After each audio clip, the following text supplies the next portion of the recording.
हम बात कर रहे हैं पेट्रोलियम सेक्टर में खासतौर से इंजीनियर्स की बढ़ती मांग पर। इस क्षेत्र में आने के लिए सबसे पहले ज़रूरी है कि आप अपने अनुसार यानी कि अपनी अभिरुचि और क्षमता के अनुसार खुद को जांच लें और समझ लें, क्योंकि इस क्षेत्र में तमाम ऐसे कोर्सेज हैं जहां पर आप अपने आप को सम्मिलित कर सकते हैं। तो एक नज़र तैयारियां और तालीम पर। अगर आप पेट्रोलियम इंडस्ट्री का हिस्सा बनना चाहते हैं तो 12वीं के बाद आपके पास कई सारे ऑप्शंस मौजूद हैं। आप BE petroleum engineering, BTech applied petroleum engineering, BTech petroleum engineering, BTech petroleum refining and petrochemical engineering, BTech petroleum refining engineering, BTech petroleum reservoir and production engineering जैसे तमाम कोर्सेज को कर सकते हैं। अगर आपके पास बीई या बीटेक की डिग्री है तो आप पोस्ट ग्रेजुएशन कर सकते हैं। एमएससी केमिस्ट्री के बावजूद आपके पास पेट्रोलियम इंजीनियरिंग में पीजी करने का मौका है। देहरादून के इंडियन इंस्टीट्यूट ऑफ पेट्रोलियम में advance petroleum science and technology में एमटेक कोर्स शुरू किया गया है।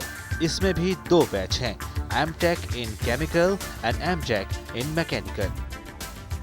इनिशियली 2009 से जो advance petroleum science and technology का कोर्स शुरू किया था, उसमें हमारा recruitment usually BTech in chemical को ही लेते हैं हम लोग। और 2012 से हमने एक एडिशनल प्रोग्राम शुरू किया है जो कि एडवांस्ड ऑटोमोटिव टेक्नोलॉजी है, AAT, और इसमें हम बीटेक इन मैकेनिकल लेते हैं। नॉर्मली अप्रैल के महीने में हमारा ऐड निकलता है हर साल, और इसका ऑनलाइन एप्लीकेशन मई तक आ जाता है हमारे पास।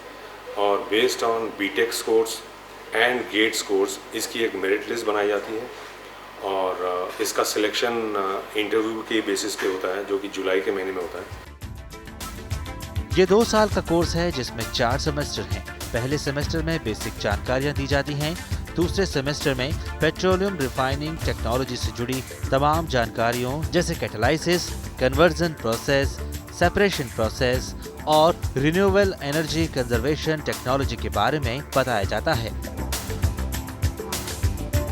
सेमेस्टर 3 और 4 में अनुसंधान कार्य और शोध लेख लिखने संबंधी जानकारियां दी जाती हैं। इसके अलावा वैकल्पिक ईंधन, एकीकरण प्रक्रिया, ग्रीन फ्यूल जैसे महत्वपूर्ण क्षेत्रों में स्पेशलाइजेशन कराई जाती है। 3rd and 4th semester normally thesis work के लिए डिवोट होता है, जिसमें कि लाइव प्रोजेक्ट्स पे स्टूडेंट्स को काम दिया जाता है और उस पर वो लैब वर्क करते हैं, एंड देन वो 2 सेमेस्टर के बाद अपना थीसिस सबमिट करते हैं जिसको इवैल्यूएट किया जाता है, और उसके बेसिस पे उनको डिग्री दिया जाता है। कोर्स के दौरान थ्योरी के साथ ही प्रैक्टिकल नॉलेज पर भी खासा जोर दिया जाता है। घंटों लैब में विद्यार्थी सैंपलिंग, टेस्टिंग, मॉनिटरिंग, कंपोजिशन के साथ ही अन्य रिसर्च कार्यों में जुटे रहते हैं। लैब वर्क एक संजीदा काम है क्योंकि किताबी ज्ञान को हकीकत में अंजाम देने में काफी मशक्कत लगती है। इसमें कई चीजों का ध्यान देना पड़ता है। थोड़ी सी गलती पूरी मेहनत ज़ाया कर सकती है। इसमें this is basically 64 credit course, जिसमें 32 क्रेडिट्स क्लासरूम टीचिंग पे बेस्ड है और 32 थीसिस वर्क पे है जो कि प्रैक्टिकल है। क्रूड ऑयल रिसर्च कोर्स का सबसे अहम हिस्सा है क्योंकि पेट्रोलियम इंडस्ट्री में आने वाले प्रोफेशनल्स का सबसे पहला सामना क्रूड ऑयल से ही पड़ता है। एक बेहतर प्रोफेशनल्स के अंदर क्रूड ऑयल की नॉलेज, मार्केट की समझ, प्रोडक्ट का यूज, क्रूड ऑयल कंपोजिशन जैसी मूलभूत चीजों की जानकारी होना जरूरी है। कोर्स के दौरान इसकी पूरी जानकारी से विद्यार्थियों को रूबरू कराया जाता है। कंपोजिशन, केमिकल कंपोजिशन, उन केमिकल कंपोजिशन को किन किन टेक्निक्स के द्वारा हम निकाल सकते हैं वो हम सारा स्टूडेंट्स को पूरा बताते हैं, और उन इंस्ट्रूमेंट्स को एक्सपेरिमेंटल भी करा के दिखाते हैं कि किस तरह से आप क्रूड ऑयल को, इनके केमिकल कंपोजिशन को, डिफरेंट कंपाउंड्स को आप कैसे कैसे फाइंड आउट करोगे। और इस कोर्स में पहले थ्योरेटिकल पूरा प्रेजेंटेशन, हम उसका एग्ज़ाम लेते हैं, उसके बाद उनको प्रैक्टिकल उनको हम समझाते हैं। संस्थान अपने विद्यार्थियों को कोर्स के दौरान ही इंडस्ट्रियल ट्रेनिंग में भी ले जाते हैं, जहां आपको मौका मिलता है इंडस्ट्री के प्रोफेशनल्स के साथ काम करने का और अपने कॉन्सेप्ट क्लियर करने का। हमारे प्रैक्टिसिंग साइंटिस्ट जो काम करते हैं डे टू डे प्रोजेक्ट्स पे, वही लोग इनको टीच करते हैं। तो इनको जो हम मटेरियल प्रोवाइड करते हैं वो काफ़ी प्रैक्टिकल होता है और वो इंडस्ट्री से काफ़ी रिलेटेड होता है। तो इनका ऐसा इंटरेक्शन है कि उनको इंडस्ट्री में they will be ready for research in getting employment in industry. तो हमारा पर्पस भी यही है कि ताकि कम स्टूडेंट्स रहें लेकिन उनकी नॉलेज बेस काफ़ी वेरिड और डीप हो। तो अगर आप भी बनना चाहते हैं पेट्रोलियम इंडस्ट्री का हिस्सा तो लीजिए किसी मान्यता प्राप्त संस्थान से इस कोर्स से जुड़ी तमाम जानकारियां। ये काफी हद तक आपकी सफलता को आसान बना सकता है। और अब एक नज़र उन संस्थानों पर जहां से आप अपने लिए दिशा निर्देश और शिक्षा ग्रहण कर सकते हैं।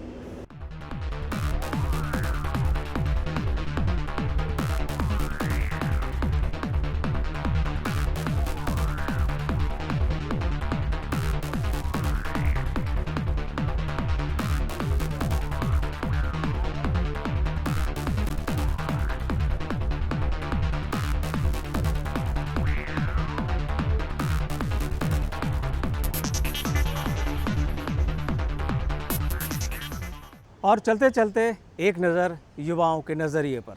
यहाँ पे पीएचडी ज्वाइन करने से पहले एक नेट जेआरएफ एग्ज़ाम होता है नेशनल लेवल, उसे क्लियर करना पड़ता है। और मेरा पीएचडी टॉपिक है CO2 utilization for the production of value added chemicals. इसमें CO2 को वैल्यू एडेड प्रोडक्ट्स में कन्वर्ट किया जाता है कैटालाइटिकली।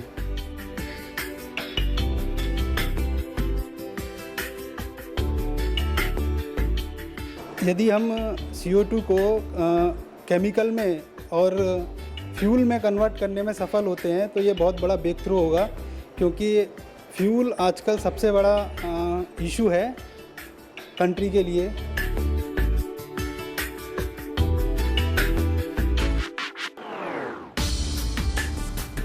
इसमें मुझे तो इंजन में वर्क करना है मेनली। मेरा मोटिव था कि मुझे इंजन फील्ड में जाना है, इंटरेस्ट था जिसमें मुझे। और अब मैं यहाँ पे आके मुझे पता चला कि इमिशन यहाँ पे सबसे वाइड स्कोप है, मैं उसमें काम कर सकता हूँ अच्छे से जाके।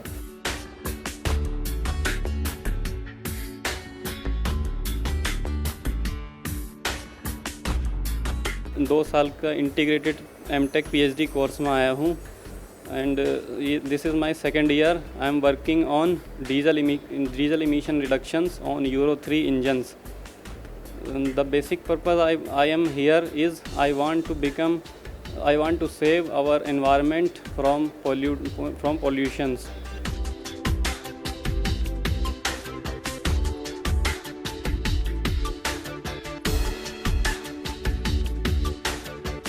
I thought it will be best future if I pursue my degree, as well as if I have some hands-on experience in automotive sector.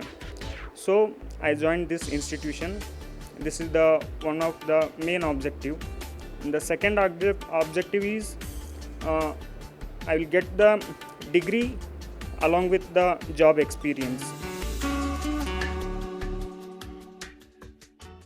तो मेहनत रंग लाएगी में आज बस इतना ही। अगर आपके पास हमारे कार्यक्रम से संबंधित कोई सुझाव हैं या किसी रोज़गार के बारे में आप जानना चाहते हैं तो आप हमसे संपर्क कर सकते हैं।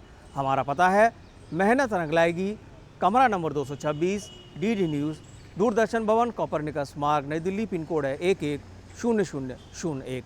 आप हमें फ़ोन भी कर सकते हैं। हमारा फ़ोन नंबर है 011-233-86947। आप हमें ईमेल भी कर सकते हैं। हमारा ईमेल ID है mrl@dd.nic.in। तो अगले हफ्ते होगी फिर मुलाकात एक नई उम्मीद, एक नए विश्वास और एक नए रोज़गार के नए विकल्प के साथ। तब तक के लिए नमस्कार।